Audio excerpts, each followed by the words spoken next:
दोस्तों स्वागत है आपका आपके अपने ही चैनल 100% सिलेक्शन में। दोस्तों इस चैनल के माध्यम से UP polytechnic applied math first semester की बहुत शानदार क्लासेस चल रही हैं। दोस्तों इस वीडियो में आज मैं सारणी का दूसरा पार्ट लेकर आ चुका हूं और इस वीडियो के पार्ट में जितने भी इम्पोर्टेंट क्वेश्चंस बनते हैं पूरे चैप्टर से उनको कवर किया गया है। दोस्तों बस आपको एकदम सही तरीके से बिल्कुल भी स्किप नहीं करनी है, वीडियो समझते हुए चलना है एकदम सही तरीके से, ठीक है।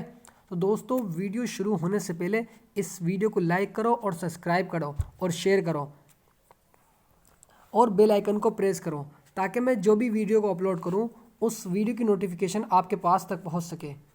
चलिए दोस्तों अब हम अपनी वीडियो को स्टार्ट करते हैं और क्वेश्चंस पर आते हैं। फटाफट अंदाज में क्वेश्चंस को सॉल्व करते चलते हैं। दोस्तों क्वेश्चन नंबर 5 तक हो चुके थे, क्वेश्चन नंबर 6 से स्टार्ट कर रहा हूँ। यहाँ देखिए हमें सिद्ध करना है, पेन चेंज कर लेता हूँ मैं। ये देखिए सिद्ध करना है कि 1 1 1 A B C C A B और 1 1 1 A B C A square B square C square आपस में बराबर नहीं है। हमें यह सिद्ध करके दिखाना है कि ये जो दोनों सारणिक दी हुई हैं इनका दोनों का मान आपस में बराबर नहीं है। चलिए दोस्तों प्रूव करते हैं। सबसे पहली वाली सारणी को लिया हमने, यानी 1 1 1 A B C C A B. हमने यहाँ पर क्या किया, हमने यहाँ हमें ये दिख रहा है कि अगर हम R2 में से माइनस कर दे R1, अगर हम इस R2 में से R1 को माइनस कर दे तो A माइनस बी बन जाए, यानी B माइनस ए बन जाएगा, ठीक है। चलिए देखते हैं, करते हैं। तो यहाँ पर 1, ठीक है, यहाँ A और यहाँ BC क्योंकि एज इट इज़ रहेगा, इसमें कोई चेंजिंग नहीं हुई है, ठीक है। R2 में चेंज करना है हमें।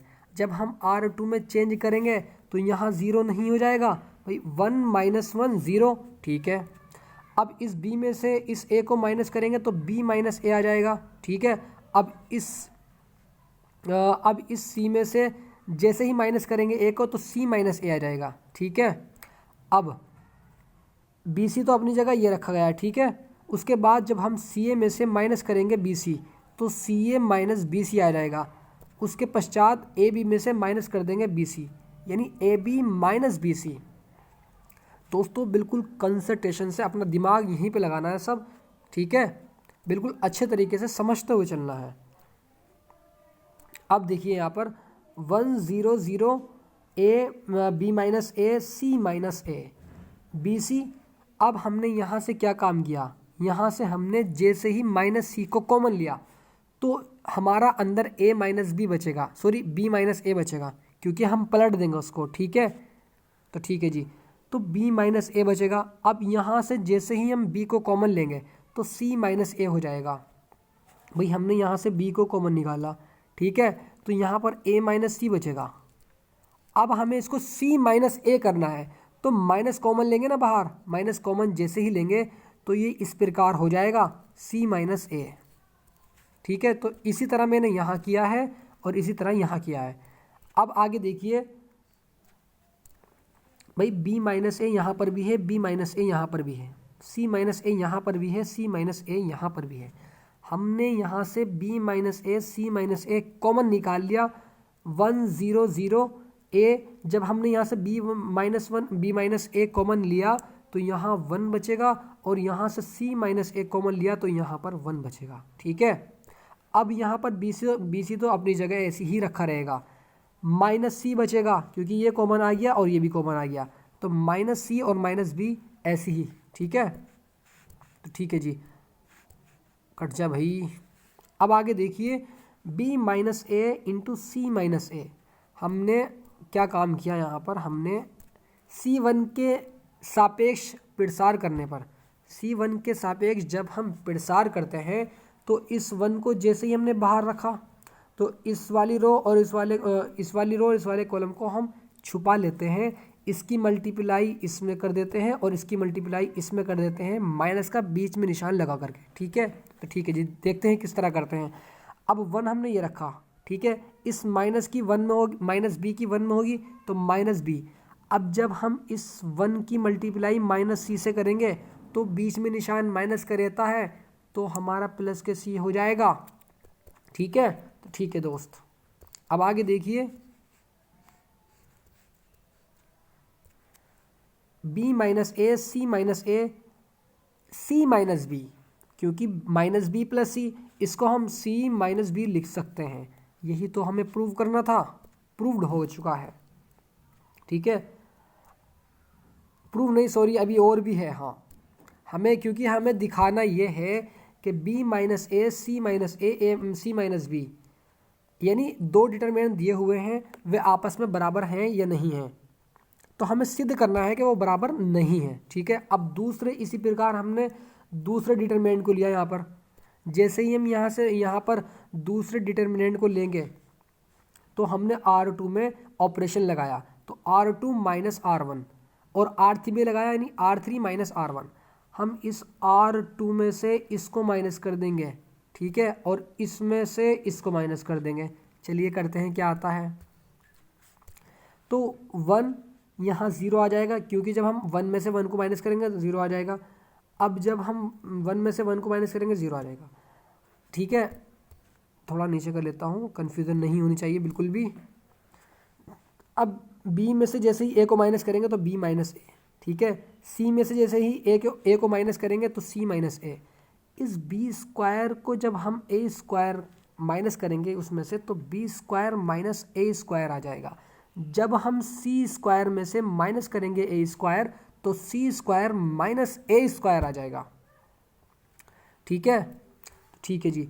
अब आगे देखिए, यहाँ से b minus A, B plus A, B minus A, क्योंकि B square minus A square यानी B plus A B minus A. इसी प्रकार C square C plus A C minus A, यहाँ से सी माइनस ए कॉमन ले लेंगे तो B minus A into C minus A, 1 0 0 अपनी ही जगह। उसके पश्चात जब यहाँ b माइनस ए हमने कॉमन निकाल लिया है तो यहाँ 1 बचेगा। ठीक है, यहाँ भी 1 बचेगा हमारा। अब यहाँ पर हमारा b plus A C plus ए बचेगा। ठीक है, जैसे ही बचता है तो हम क्या करते हैं, हम c1 के सापेक्ष प्रसार करते हैं। इसके सापेक्ष जब हम प्रसार करते हैं तो देखते हैं क्या आता है।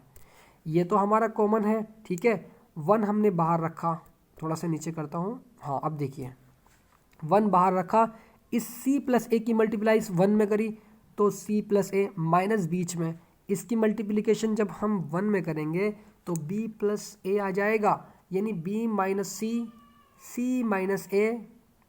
ठीक है, तो अब हम क्या काम करते हैं कि इसके निशान को जैसे ही हम खोलते हैं इस ब्रैकेट को तो अंदर के निशान चेंज हो जाते हैं। ये प्लस का जो है ये माइनस का हो जाएगा, इस a से ये एक कैंसिल हो जाएगा, c माइनस बी आ जाएगा। ठीक है, ठीक है जी। अब हमारा जो पहले डिटर्मिनेंट का आया था, यानी सारणिक, यानी b minus A C minus A C minus B is not equal to b minus C C minus A C minus B, prove कर दिया हमने, क्योंकि ये वाला जो है ना ये इसके बराबर नहीं है। ठीक है, तो ठीक है जी। अब आगे देखिए, चलिए अगले क्वेश्चन की तरफ बढ़ते हैं। आई होप आपको वो वाला क्वेश्चन भी समझ आया होगा। ठीक है, दर्शाइए कि x इज इक्वल टू 2 निम्नलिखित समीकरण का मूल है। हमें ये दर्शाना है कि x इज इक्वल टू 2 जो है वो निम्न समीकरण का गुणनखंड है, मूल है। ठीक है, तो ठीक है जी। अब यहाँ पर ये हमें सारणिक दी हुई है।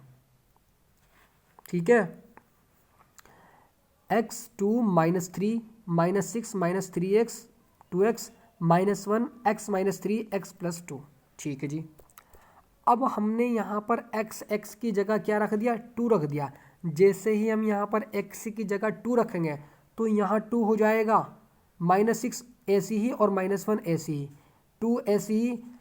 अब यहाँ देखिए माइनस 3x, x की जगह 2 रखेंगे यानी 3 दूनी 6 यानी माइनस के 6। आया समझ, तो ठीक है जी। अब जैसे ही यहाँ पर 2 पुट करेंगे, 2 माइनस 3, भाई 2 माइनस 3, 2 माइनस 3 यानी माइनस 1। ठीक है, तो ठीक है जी। अब -3 ऐसे ही, अब 2 की मल्टीप्लाई जैसे ही 2 से होगी यानी x से करेंगे तो 2 दूनी 4, क्योंकि x का मान 2 है। अब x + 2, x का मान क्या है 2 है, तो 2 + 2 यानी 4 आ जाएगा। ठीक है, अब यहाँ देखिए कि ये वाली रो, एक तो ये वाली रो और एक ये वाली रो दोनों बिल्कुल सेम है, = 0। क्यों? क्योंकि प्रॉपर्टीज में कहा गया था किसी सारणी के 2 कॉलम या रो अगर समान हो जाते हैं तो उसका मान 0 हो जाता है। ठीक है, तो हम कह सकते हैं कि R1 तथा R2 एक समान है। ठीक है, अब ये इसका मान 0 हो जाता है। ठीक है, तो ठीक है जी, अगले क्वेश्चन की तरफ बढ़ते हैं और इस क्वेश्चन को भी अच्छे से समझते हैं। सारणिक रूप में दिए हुए निम्नलिखित समीकरणों से x का मान ज्ञात करो। समीकरणों से x का मान ज्ञात करना है, यानी इसमें से हमें x का मान ज्ञात करना है। चलिए हम किस तरह यहाँ से x का मान ज्ञात करते हैं। ठीक है जी, तो यहाँ से कुछ दिमाग लग रहा है सर? बिल्कुल लग रहा है।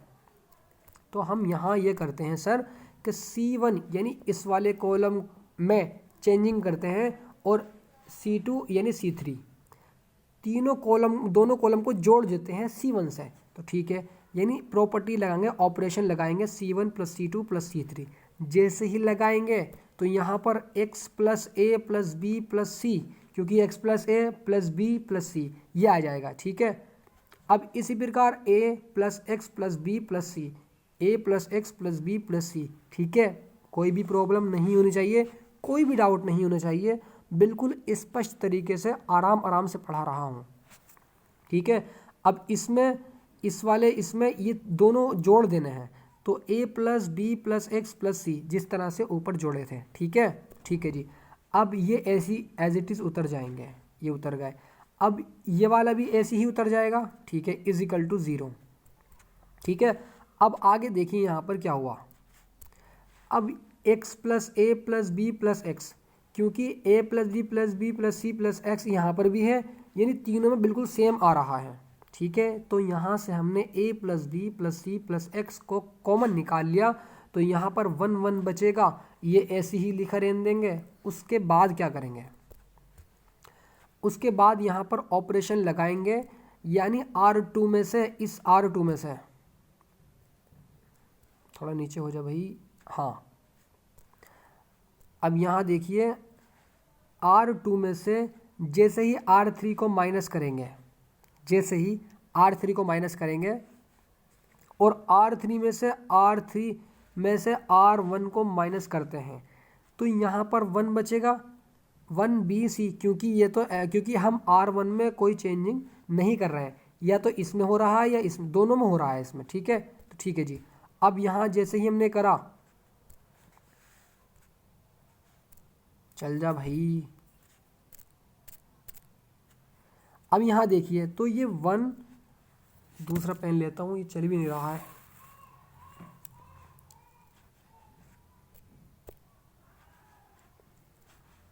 यहाँ देखिए 1, ये b हो जाएगा, ये c हो जाएगा। ठीक है, अब ये 0 क्यों होया 0, एक दफ़े बता दीजिए। चलिए बताता हूँ। जैसे ही हमने R2 में से माइनस कर दिया R3, तो चल जा भाई, R2 में से माइनस कर दिया R3, तो 0 हो जाएगा, बिल्कुल हो जाएगा 0। x + b - b 0, b - b। ठीक है, क्योंकि R3 - R1 ये रहा b - b आ जाएगा। ठीक है, x + c - c = 0। ठीक है, अब यहाँ से देखिए, थोड़ा सा जूम करके मैं आपको दिखा देता हूँ ताकि ज़्यादा अच्छा समझ आए। अब इस b से ये b कैंसिल हो जाएगा, यानी यहाँ पर x बचेगा। इस c से यहाँ c ये कैंसिल हो जाएगा, यानी खाली x ही बचेगा। इस b से ये b कैंसिल हो जाएगा, 0 बचेगा। a + b + c + x ऐसे ही चलता रहेगा। 1 ये वाला बाहर रखेंगे, इस रो को, इस कॉलम को छुपा लेंगे, उसके पश्चात इस x की मल्टीप्लाई इस x में कर देंगे तो x² हो जाएगा, माइनस इसकी 0 की मल्टीप्लाई 0 में करेंगे तो -0, यानी कुछ नहीं। ठीक है, अब आगे देखिए यहाँ पर a + b + x, a + b + c + x, X X यानी X square is equal to 0। अब एक्स स्क्वायर को जैसे ही हम 0 के नीचे को लेकर जाएंगे तो क्या यह 0 नहीं हो जाएगा? बिल्कुल हो जाएगा जी। अब यहाँ देखिए a plus B plus C plus X is equal to 0, X is equal to, अब हमें इस x की वैल्यू ही तो निकालनी थी, बिल्कुल निकालनी थी। इस a प्लस बी प्लस सी को यहाँ उठाकर लेकर जाएंगे तो माइनस का हो जाएगा पूरा पोर्शन ये, तो ठीक है, यानी x इज इक्वल टू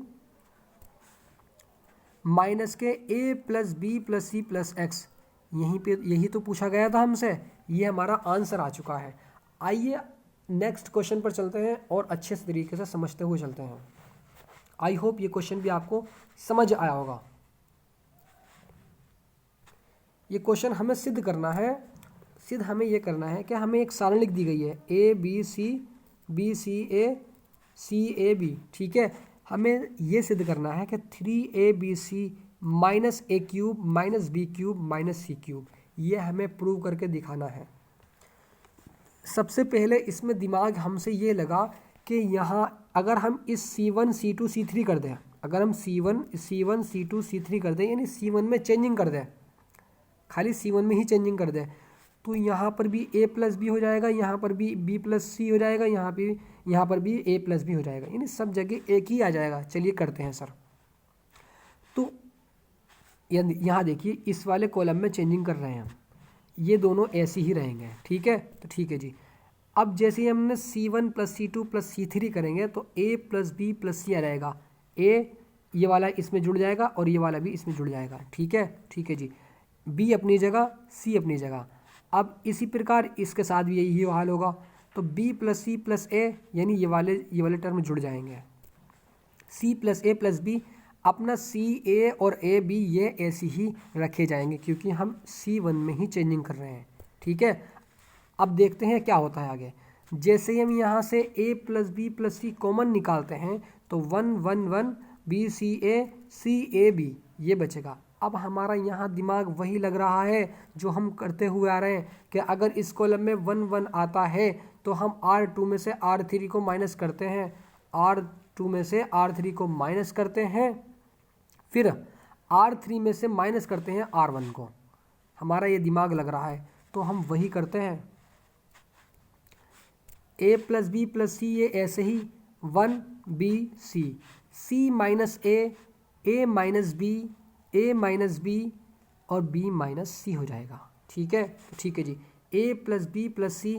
अब हमें क्या काम करना है, हमें इस C1 के सापेक्ष प्रसार करने पर 1 बाहर रखेंगे, इस c माइनस a की मल्टीप्लाई जैसे ही b माइनस सी से होगी तो c minus a b minus C हो जाएगा, माइनस अपनी जगह रखा जाएगा। जब इस पूरे की मल्टीप्लाई, इस पूरे पोर्शन की मल्टीप्लाई इसमें होगी तो a माइनस बी हो जाएगा, ठीक है। तो ठीक है जी। अब यहाँ पर देखते हैं a प्लस बी प्लस सी, इसकी मल्टीप्लाई इसमें करते हैं b में तो सी बी, इस c की मल्टीप्लाई इसमें करते हैं तो माइनस सी स्क्वायर।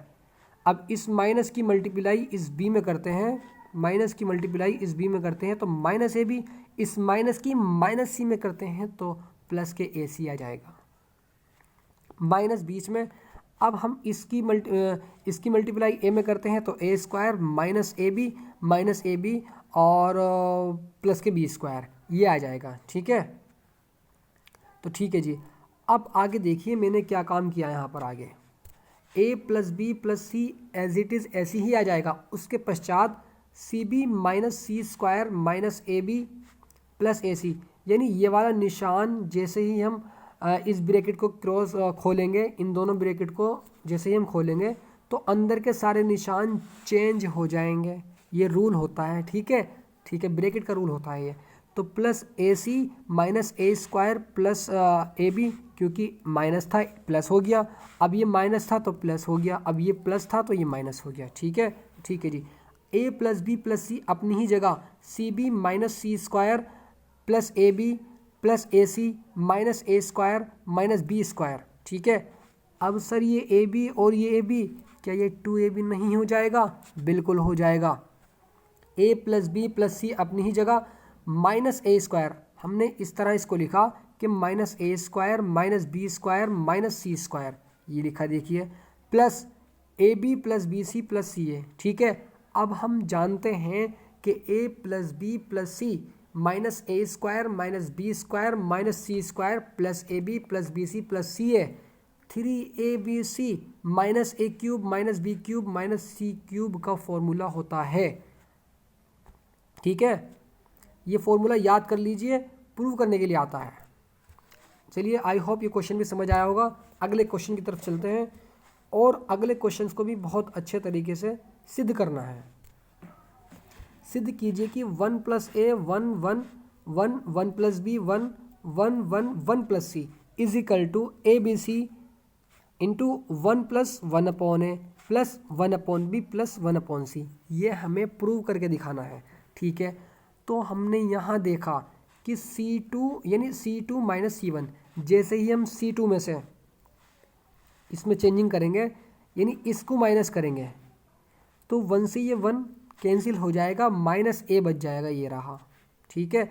अब हमने इसमें से इसको माइनस करा, इसमें से इसको माइनस करेंगे, 1 माइनस कर देंगे तो यहाँ पे माइनस ए आ जाएगा, इसी प्रकार, ठीक है।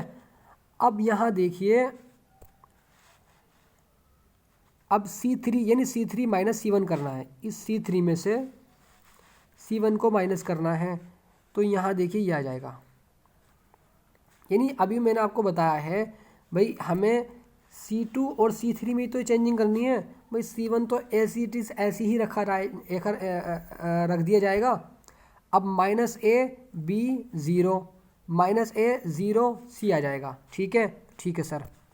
आगे देखिए, अब हम क्या काम करते हैं, यहाँ पर हम C1 के सापेक्ष प्रसार करने पर तो 1 प्लस ए इंटू बी सी, 1 प्लस ए को बाहर रखेंगे, इस वाली रो को इस वाले कॉलम को छुपा करके इससे मल्टीप्लाई करेंगे तो बी सी आ जाएगा, इससे 0 से इसकी मल्टीप्लाई करेंगे तो उसको लिखने की ज़रूरत नहीं है, ठीक है।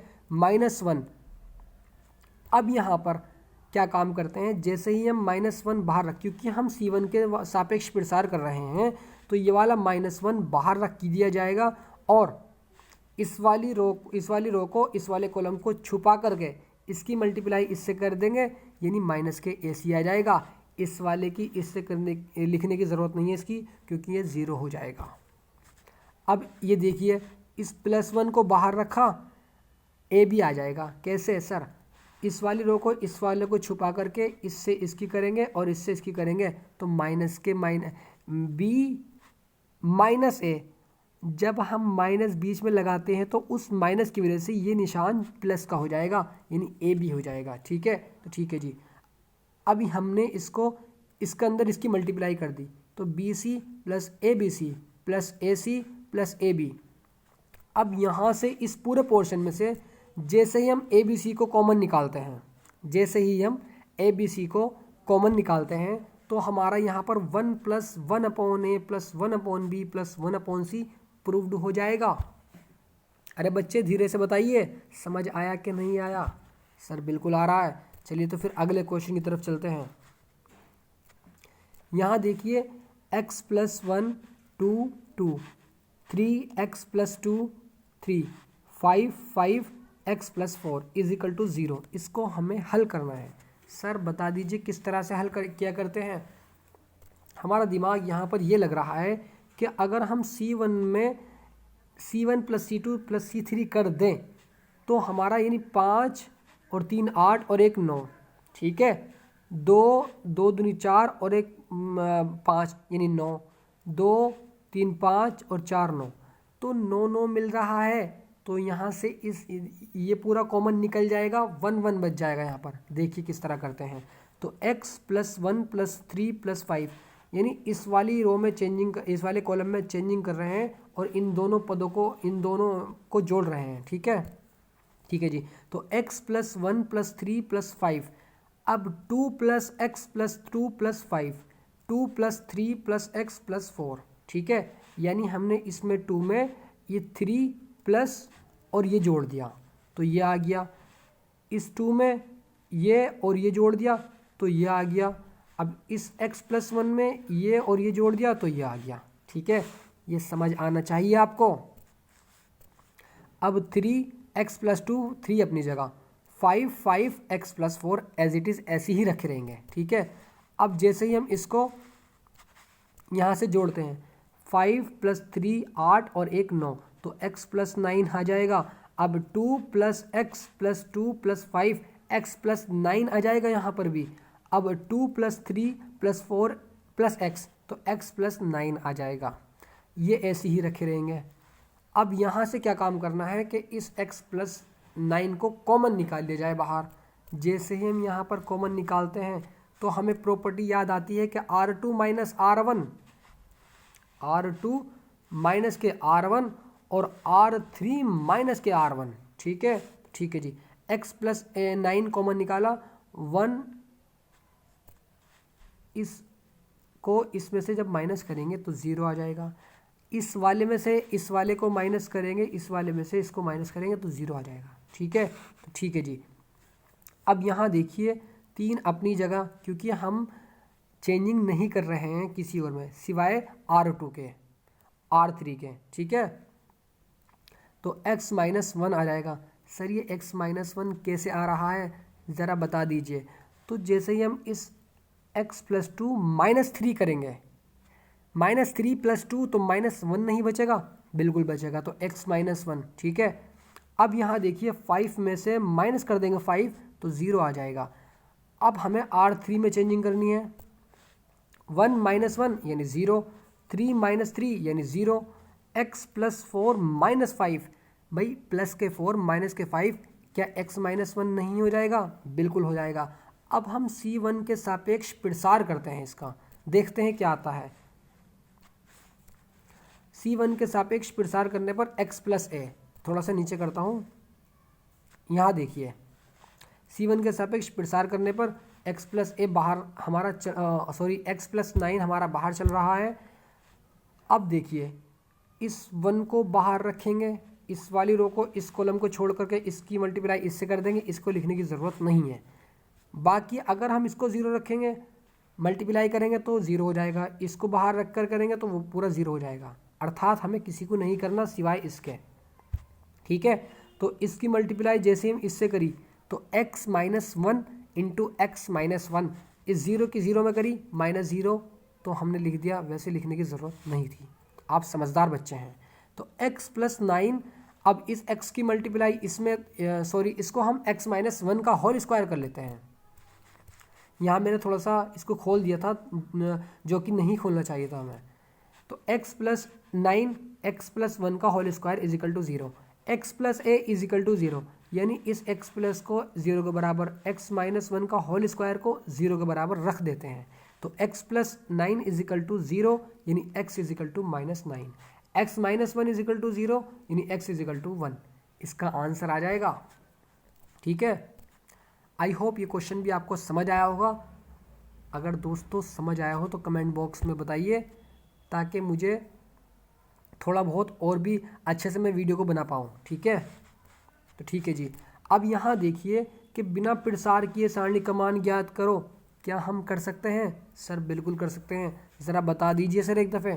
तो C3 यानी C3 प्लस C2, जैसे ही हम C3 में, इस वाले C3 में इस वाले को जोड़ते हैं, देखते हैं क्या आता है। तो 1 1 1 A B C ऐसे ही एज इट इज़ रखा जाएगा। अब ये A जो है इसमें जुड़ जाएगा, A plus B plus C हो जाएगा। ये वाला B इस वाले उसमें जुड़ जाएगा, यानी A plus B plus C। अब ये वाला C जो इसमें जुड़ जाएगा, यानी A plus B plus C is equal to.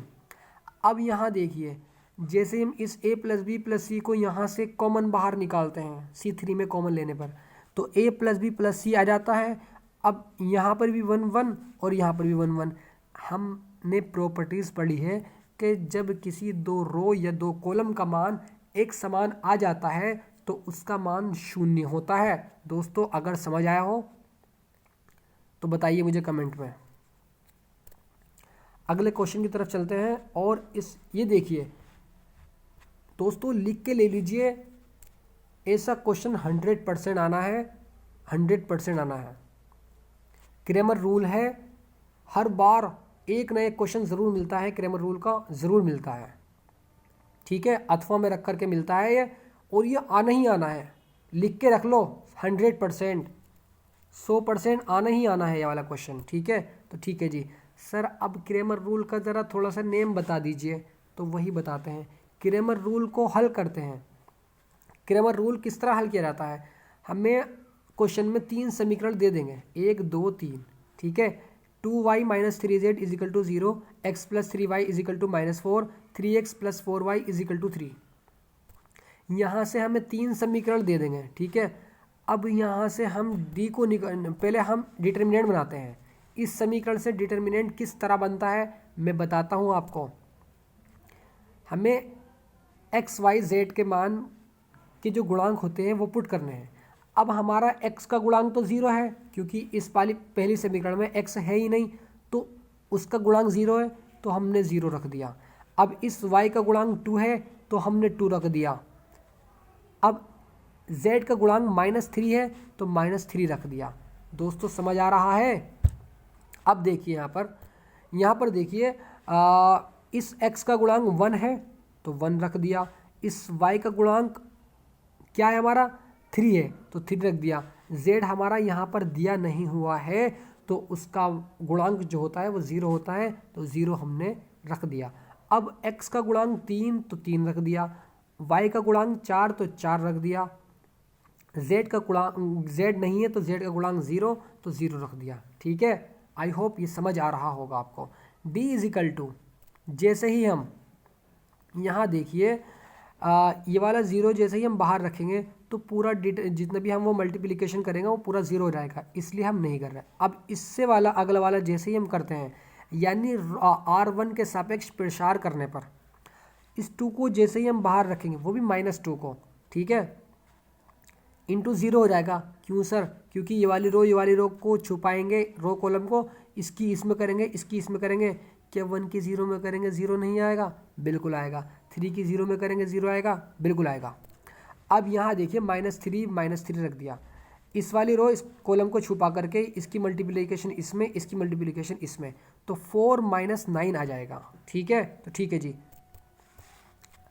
पहला काम हमें यही करना है क्रेमर रूल में कि हमें डिटर्मिनेंट का मान को रखना है। डिटर्मिनेंट जैसे ही बन जाती है वहाँ से d का मान निकाल लेना है, तो हमारा मान आ जाएगा यहाँ से -3 × 12, यानी -12, और 3 × 27, तो +27। क्यों सर प्लस के? क्योंकि माइनस की जब मल्टीप्लाई माइनस में होती है तो वो प्लस हो जाता है। तो -12 + 27 + 15 आ जाएगा। d का मान 15 आ जाएगा दोस्तों।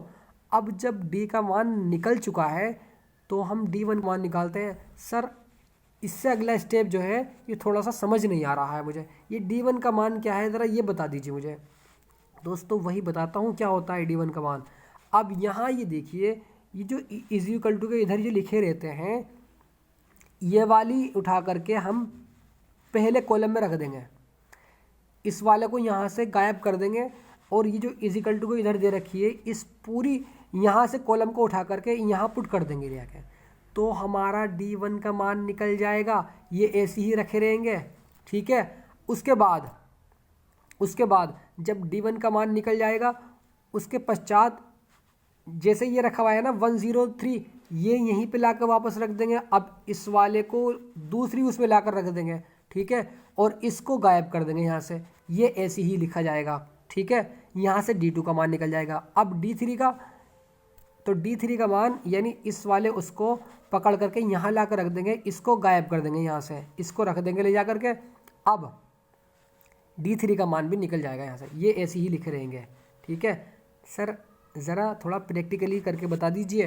तो ठीक है जी, दिखाते हैं किस तरह करते हैं। तो मैंने आपसे ये कहा था कि वो जो = के इधर लिखे हुए थे वो 0 - 43 था आई थिंक, ठीक है, आई थिंक नहीं है ही बिल्कुल। तो ये अपनी जगह 2 3 4 -3 0 0 अपनी ही जगह। जैसे ही हम, क्योंकि हम अगर इस 0 को बाहर रखेंगे, इस रो को, इस कॉलम को छुपाएंगे, तो पूरा जो गुणांक होगा वो 0 हो जाएगा, ठीक है। अब हम इस 2 को जैसे ही हम बाहर रखेंगे -2 को, ठीक है, तो इस रो को छुपा करके इस कॉलम को इसकी 0 से मल्टीप्लाई करेंगे, इसकी 0 से करेंगे तो 0 ही आ जाएगा, यानी ख़त्म ही हो जाएगा। अब इस -3 को जैसे ही हम बाहर रखेंगे ले जा करके, ये रख दिया, तो इस वाली रो को इस कॉलम को छुपा करके 4 चौक 16 माइनस के 16 और 3 तिहाई 9 यानी माइनस के 9 आ जाएगा। ठीक है, तो ठीक है जी। अब D1 is equal to minus के 3 16 9 यानी माइनस के 25 25 या 75 जब माइनस की मल्टीप्लाई माइनस में होती है तो प्लस हो जाता है, यानी D1 का मान 75 आ जाएगा। अब यहाँ से देखिए D2 का भी इसी प्रकार निकालते हैं। तो जो हमें डिटर्मिनेंट हमने बनाई थी वो उसके जो पहली कॉलम था वो वहीं पे ला कर रख देते हैं। जो इज इक्वल टू के इक्वेशन के इधर दे रखा था उसको हमने बीच में रख दिया, अब क्योंकि हमें D2 का मान निकालना है। अब जो हमें वो मतलब डिटर्मिनेंट बनाई थी वो हमने उसको ऐसे रख दिया। ठीक है, तो ठीक है जी। अब हमने यहाँ क्या काम किया, R1 के सापेक्ष जैसे ही प्रसार करते हैं तो ये वाला बाहर रखेंगे, इसको छुपाएंगे 0 हो जाएगा, इसको बाहर रखेंगे वो भी 0 हो जाएगा। जैसे ही इस -3 को बाहर रखेंगे, इस -3 को बाहर रखेंगे तो इसको और इसको छुपा करके 3 की मल्टीप्लाई इससे करेंगे, इससे इसकी करेंगे तो प्लस के 12 आ जाएगा, यानी +12 + 3 यानी प्लस के 15 हो जाएगा। तो देखते हैं किस तरह होता है। -3 3 + 12 यानी 15 हो जाएगा और 15 तिया 45, तो D2 का मान यहाँ से माइनस के 45 आ जाएगा। ठीक है, अब D3 का मान इसी प्रकार भाई जिस तरह लिखी हुई थी डिटरमिनेंट उसके कॉलम को और उसके कॉलम को बिल्कुल अपनी जगह रखे रहने देंगे जो शुरू में डिटरमिनेंट थी। अब जो इज इक्वल टू के इधर लिखे हुए थे इक्वेशन को, उस इक्वेशन को उस कॉलम को उठा करके यहाँ पुट कर देंगे और यहाँ वाला कॉलम जो रखा हुआ था उसको हटा देंगे, गायब कर देंगे। ठीक है, अब D3 इज इक्वल टू जैसे ही हम इस 2 को बाहर रखेंगे, ठीक है, -2 को, तो ये वाला और ये वाला, तो इसकी मल्टीप्लिकेशन इससे 3 आ जाएगा, 3 चौक 12 यानी प्लस के 12 आ जाएगा। ठीक है, तो D3 इज इक्वल टू -2 15 3 12 3 15 और 15 दूनी 30 यानी माइनस के 30 आ जाएगा। सर ये D1 D2 D3 के मान हम क्यों निकाल रहे हैं, बताता हूँ अभी। इसलिए निकाल रहे हैं क्योंकि इससे अगला स्टेप एक ये है कि फॉर्मूला होता है x is equal to D1/D, y is equal to D2/D, z is equal to D3/D। यहाँ से x y z के मान निकल करके आ जाएंगे। ठीक है, तो x इज इक्वल टू, अब D1 का मान हमारा क्या आया था ज़रा दिखा दीजिए सर। तो एक दफ़े मैं दिखा देता हूँ D1 का मान। यहाँ देखिए D1 का मान 75 निकल कर आया था और D का मान क्या था, D का मान हमारा 15 आया था एरिया।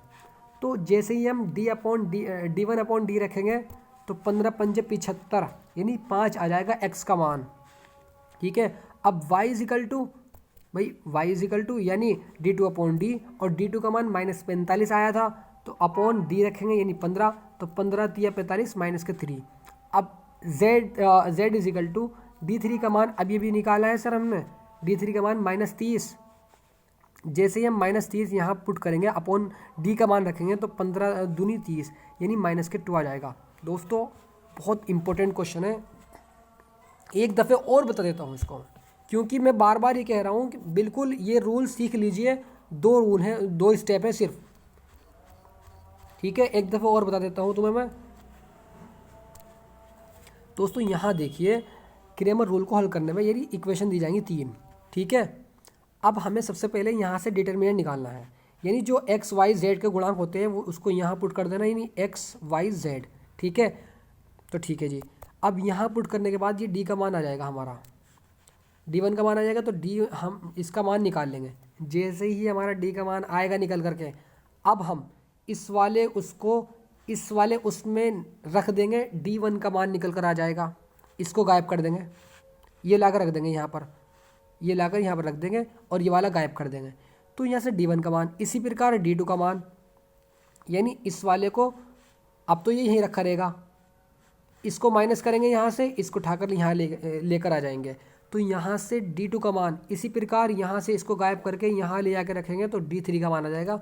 बस D2 D3 का मान जैसे ही निकलता है तो फॉर्मूला होता है x y z का, x is equal to D1/D, y is equal to D2/D, z is equal to D3/D।